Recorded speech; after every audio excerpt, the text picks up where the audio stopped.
Good evening. The Man with the Golden Arm is a 1955 American drama with elements of film noir, based on the novel of the same name by Nelson Algren, which tells the story of a drug addict who gets clean while in prison but struggles to stay that way in the outside world. The film stars Frank Sinatra, Eleanor Parker, Kim Novak, Arnold Stang, and Darren McGavin. It was adapted for the screen by Walter Newman, Louis Meltzer, and Ben Hecht, and directed by the one and only Otto Preminger. The film's initial release sparked controversy due to its serious, in-depth treatment of the then taboo subject of drug addiction. The Motion Picture Association of America originally refused to issue a seal for this movie due to its subject matter. The next year, the production code was changed to allow movies to deal with drugs, kidnapping, abortion, and prostitution. The film was eventually assigned certificate number 20011. The Man with the Golden Arm was nominated for 3 Academy Awards: Sinatra for Best Actor in a Leading Role, Joseph C. Wright and Darrell Silvera for Best Art Direction, Set Direction, Black and White, and Elmer Bernstein for Best Music, Scoring of a Dramatic or Comedy Picture. Sinatra was also nominated for Best Actor awards by the BAFTAs and the New York Film Critics. Frank Sinatra jumped at the chance to star in the film before even reading the entire script. The script was given to Marlon Brando around the same time.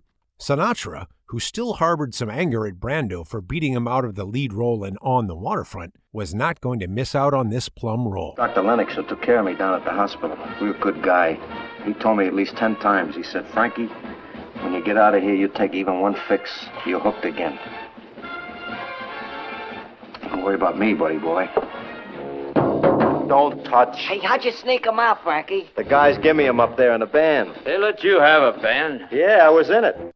According to screenwriter Walter Newman, director Preminger was interested in Montgomery Clift as Frankie Machine, but the actor was either unavailable or uninterested. To prepare for this difficult challenge, Sinatra spent time in a drug rehabilitation clinic, observing addicts going cold turkey. He also learned to play drums from his favorite drummer, Shelly Manne.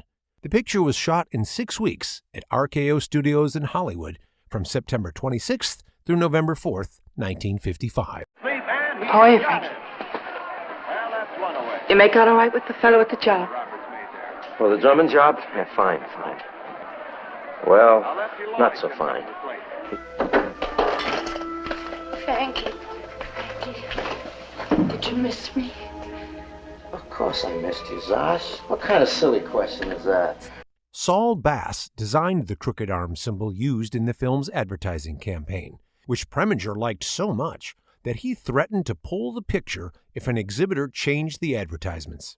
Bass also created the animated title sequence for the film, the first of many such sequences that he created for films by Preminger, Alfred Hitchcock, and others. The film score was composed, arranged, and conducted by Elmer Bernstein, and the soundtrack album was released on the Decca label in February 1956. AllMusic's Bradley Torreno called it one of the finest jazz soundtracks to come out of the 50s, and said that, on its own, it still shines as an excellent example of how good film music can get. Bernstein's control over the smallest details of the music is what gives it the energy it contains. His blustery horns and deep percussion are only the front, while some gorgeous orchestration happens almost unnoticed behind the music. The Man with the Golden Arm earned $4,100,000 at the North American box office, and the critical reception was just as strong. Variety magazine stated, "Otto Preminger's The Man with the Golden Arm is a feature that focuses on addiction to narcotics. Clinical in its probing of the agonies, this is a gripping, fascinating film, expertly produced and directed, and performed with marked conviction by Frank Sinatra as the drug slave." In 2020, the film was selected for preservation in the National Film Registry by the Library of Congress as being culturally historic or aesthetically significant. Until next time, the popcorn is hot. Enjoy the film. I ain't dealing for nobody. I ain't dealing for nobody no more. Is that the way you repay me? Didn't I send money to Zosh? Yeah, I've gone and told all my friends that you'll be working for me again. What am I supposed to do? As far as I'm concerned, you can go back to matching pennies with school kids. Well,